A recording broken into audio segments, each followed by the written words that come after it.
Bonjour, aujourd'hui je vais vous parler du jeu Coloma. C'est un jeu de 1 à 6 joueurs à partir de 14 ans avec une durée de partie de 60 à 90 minutes. Dans ce jeu, vous allez incarner un pionnier en 1848 à l'époque de la ruée vers l'or. Vous allez tenter d'établir Coloma en y développant des bâtiments, prospectant de l'or et de défendre la ville des hors-la-loi. Ce jeu est donc composé d'un plateau central commun à tous les joueurs et de plateaux individuels pour chaque joueur.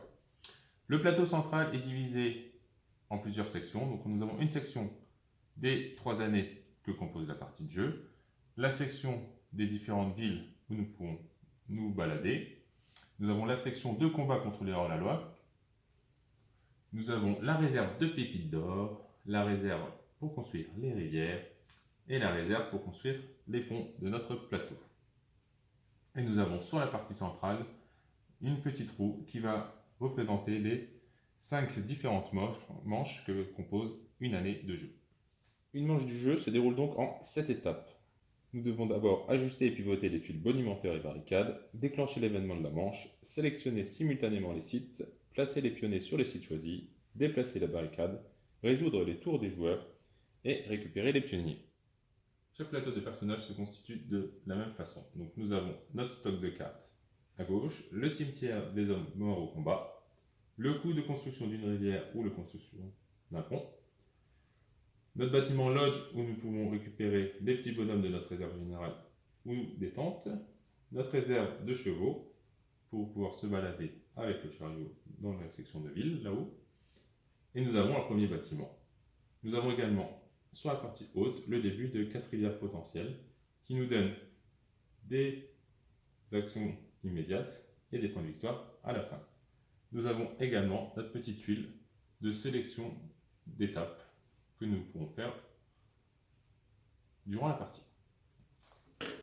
Chaque manche se déroule de la même façon. Donc nous déplaçons la tuile bonimenteur sur le site suivant.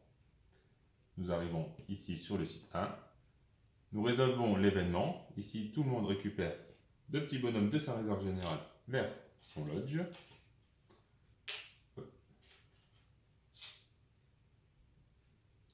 Ensuite, chaque joueur sélectionne simultanément le site sur lequel il désire se rendre. Une fois que tout le monde aura choisi le site sur lequel ils veulent se rendre, nous pouvons dévoiler les différents sites.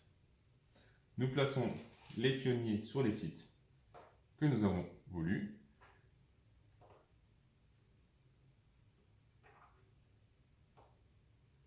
On peut déplacer la barricade. Donc par exemple, quand nous avons une majorité de personnes sur le même site, nous avons la barricade qui se déplace sur ce site-là. Elle condamne donc la deuxième action potentielle du site. Ici, nous avons le jaune et le bleu sur le même site, donc la barricade se met ici. On résout le tour des pionniers et ensuite on récupère les pionniers.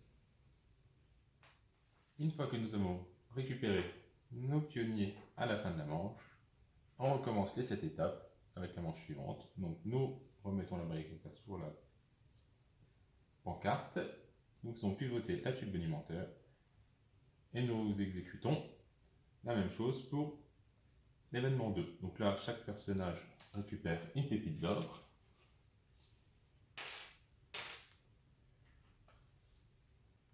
On choisit simultanément le site sur lequel on veut aller, on remet sur le pionnier et on effectue les différentes actions. Nous allons voir maintenant les actions possibles sur les 5 manches. Sur chaque site, nous avons une action principale et une action secondaire. Sur le site 1, nous pouvons activer sur nos bâtiments construits le pouvoir de l'appel. Par exemple, sur les bâtiments de base que nous avons sur chaque plateau personnage, nous récupérons 2 cartes dans notre main. Et l'icône brouette qui nous permet de récupérer une pépite. Si nous avions construit d'autres bâtiments, on effectue la même chose sur tous les bâtiments qui sont construits. Sur l'étape 2, nous avons la construction de rivières ou de ponts. Donc là, nous pouvons construire ou une rivière ou un pont avec le coup de marteau. Et sur la secondaire, la même chose, mais avec le coup scie. Pour chaque chose que nous voulons construire sur ce jeu, il y a toujours 2 coups potentiels. Le coup marteau et le coup scie.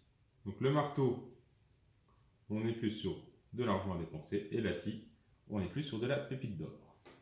Pour acheter des rivières ou des ponts, donc nous avons la possibilité pour les rivières soit de dépenser 2 personnages et 2 sous pour le coup marteau, et pour le coup ci, c'est 2 personnages et une pépite d'or. Pour le pont, la même chose, c'est 3 personnages et 4 or, ou 3 personnages et 2 pépites d'or. Sur le site 3, je peux donc construire des bâtiments en payant le coup marteau ou le coup scie. Au départ, nous commençons tous la partie avec 4 cartes en main. Nous pouvons en piocher par la suite au courant du jeu. Les cartes sont toujours composées de la même façon. Donc nous avons le coup en haut à gauche, marteau scie, le nombre de points de victoire que ça nous rapporte à la fin, son petit nom, là par exemple c'est un bureau express, et les gains. Si je me place sur le site où nous avons la petite pelle, je récupérerai une pépite d'or, et avec la brouette, je pourrai changer un petit personnage contre une pépite d'or. Une fois seulement, comme il est indiqué sur la petite flèche. Le jeu, c'est toujours le même principe. Sur fond rouge, les chiffres, c'est-à-dire ce sont des coûts. Sur fond vert, ce sont des gains. Par exemple, si je veux acheter le bureau express, je me défausse de 2 petits bonhommes que je mets dans ma réserve générale, ma pépite d'or que je mets dans le petit wagon, et je pose mon bâtiment à côté de mon plateau joueur. Sur le site 4, nous pouvons déplacer notre chariot. Donc nous avons l'étape principale et l'étape secondaire qui sont du déplacement de chariot. Donc dans le principe, nous allons de ville en ville. Nous commençons à Coloma et nous pouvons aller à Hampton, Folsom, Auburn ou Georgetown. Pour y aller, nous avons différents chemins avec des étapes, soit des fers à cheval, soit en passant par des colonies. À chaque fois que notre chariot s'arrête dans une colonie, nous pouvons récupérer le gain qui est inscrit là, ces 2 bonhommes par exemple. Ici, j'ai le droit de piocher une carte. Ici, je peux récupérer une pépite d'or. Nous pouvons déplacer notre chariot d'autant d'étapes que nous avons de chevaux sur notre plateau de joueurs. Donc au début, nous avons un cheval seulement, donc je ne pourrai déplacer mon jeton que de une case. Nous récupérons donc les ressources lorsque nous arrêtons dans des colonies. La subtilité, c'est que si nous arrêtons sur une ville, nous pouvons récupérer soit 4 personnages, soit la tente, par exemple, pour Folsom. Mais si nous ne faisons que passer et ne nous arrêtons pas sur la ville, nous récupérons quand même les 4 petits bonhommes. C'est bon à savoir pour refaire son stock de personnages dans la note lodge. Sur le site 5, donc l'action principale, c'est de pouvoir placer des bonhommes sur les emplacements pour le combat contre les hors-la-loi et de placer une tente sur le plateau. Donc, nous avons plusieurs endroits où placer notre tente, soit sur les différents sites, ce qui multiplie par 2 la récompense du site. Si je me mets là, lorsque nous serons à la manche 2, je ne récupérerai pas une pépite, mais 2 pépites. Ou nous pouvons aussi poser des petites tentes sur les sections colorées des villes, si notre chariot est présent dans la ville. Pour chaque tente que nous aurons réussi à poser sur les différentes couleurs, nous aurons autant de points de victoire qu'indiqué ici. Une tente pour 3 points de victoire, mais si nous arrivons à mettre sur les 5 couleurs, nous avons quand même 25 points de victoire. Pour le combat, donc au début, la première année, nous avons 2 hors-la-loi qui sont ici, qu'il va falloir vaincre. Pour les vaincre, nous avons 5 lignes d'affrontement. Une ligne de 1 joueur, une ligne de 2, de 3, de 4 et de 5. Quand nous plaçons des personnages sur les lignes, nous sommes obligés de compléter une ligne complète. Je ne peux pas mettre juste 4 personnages sur la ligne de 5, je serai obligé, par exemple, avec le joueur rouge, si je veux placer tous mes bonhommes, je mets mes 4 bonhommes sur la ligne là. Au bout de la 5e manche, donc à la fin de l'année, on va résoudre le combat. Donc, si nous avons plus de personnages joueurs que de hors-la-loi, nous remportons le combat. Sinon, c'est le hors-la-loi qui gagne. Pour chaque combat, nous avons donc des gains. Donc, si nous avons la victoire, le premier joueur récupère le jeton shérif et a 8 points de victoire, par exemple. Le deuxième, seulement 4 points. Le troisième, 2. Si une personne n'a pas participé au combat, il perd un petit bonhomme qu'il prend de sa réserve et qu'il met dans son cimetière sur son plateau personnage.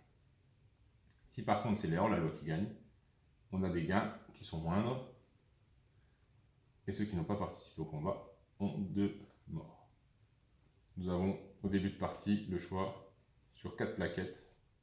Nous avons également donc la tuile bonimenteur qui elle va se déplacer de site en site, sur laquelle nous pouvons échanger 2 ors pour récupérer une tente ou une pépite d'or pour récupérer un cheval. Et ça autant de fois que nos ressources le permettent. Et en action secondaire, nous avons le droit de récupérer un petit tonneau. Donc au début, nous avons 4 faces visibles que nous pouvons récupérer. Si nous récupérons un des 4 là, nous rajoutons autant de hors-la-loi qu'il y a de symboles indiqués en dessous. Donc sur les 2 premiers, on rajoute un hors-la-loi, et sur les 2 suivants, c'est 2 hors-la-loi. Sur chaque tonneau, nous avons des récompenses indiquées. Ici, nous récupérons 3 cartes. Ici, nous pouvons effectuer l'action que la pancarte indique. Nous pouvons récupérer un cheval ou construire un bâtiment au coût de 6.